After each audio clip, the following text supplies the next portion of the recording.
ও Valentine's ডের জন্য কি কি গিফট আছে আমার কাছে বহুত গিফট পেয়ে যাবে, বাট এখানে সব জিনিস তো দেওয়া পসিবল না।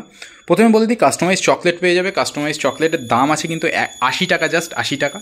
আর তারপরে পেয়ে যাবে হচ্ছে 99 টাকায় এরকম কাস্টমাইজ ফটো ফ্রেম, জাস্ট 99 টাকায়। অনেক ধরনের ডিজাইন, অনেক ধরনের সব কিছু পেয়ে যাবে। এইটাও পেয়ে যাবে 99-এ বুকে। খুব সুন্দর লাগে বুকেগুলো, সামনে থেকে দেখতে কিন্তু খুবই সুন্দর। আমার ভিডিওতে আশা করি বোঝা যাচ্ছে না।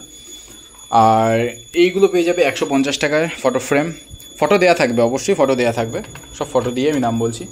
আর এইগুলো পেয়ে যাবে 240, সব ধরনের ডিজাইনে। এই ফ্রেমটা কিন্তু আমার খুব সুন্দর লেগেছে, একটা সিম্পল ফটো দিয়ে করেছে এই ফ্রেমটা, খুবই সুন্দর লাগছে। আর এরকম অনেক ধরনের ডিজাইনের ফ্রেম পেয়ে যাবে অবশ্যই। কফি মগ আছে, কফি মগের দাম কিন্তু 180 টাকা। আর এইটাই কিন্তু হোয়াইট ব্ল্যাক দুটোই অ্যাভেলেবেল আছে। আর এইটার দাম পড়বে 199 টাকা। এরকম ডিজাইন, একটু ডিজাইন থাকবে, সুন্দর লাগবে, সেইভাবেই করে দেবো 199। এছাড়াও আরও অনেক কিছু আছে, সেটা কিন্তু নেক্সট ভিডিওতে দেখাবো। আর এই ছোট ভিডিওটা কেমন লাগলো সেই জিনিসটাও কিন্তু আমাকে কমেন্টে জানিও। আর আমার নাম্বার কিন্তু নিচে ডেসক্রিপশন বক্সে দেওয়া আছে, বা কমেন্টেও আমি দিয়ে দেবো, ওইখান থেকে আমাকে মেসেজ করতে পারো যদি কারো লাগে। আর ইউটিউব থেকে যারা যারা আসবে তাদের জন্য কিন্তু স্পেশাল অফার আছে, অবশ্যই স্পেশাল অফার আছে। আর তার সাথে ছোটো একটা গিফটও পেয়ে যাবে।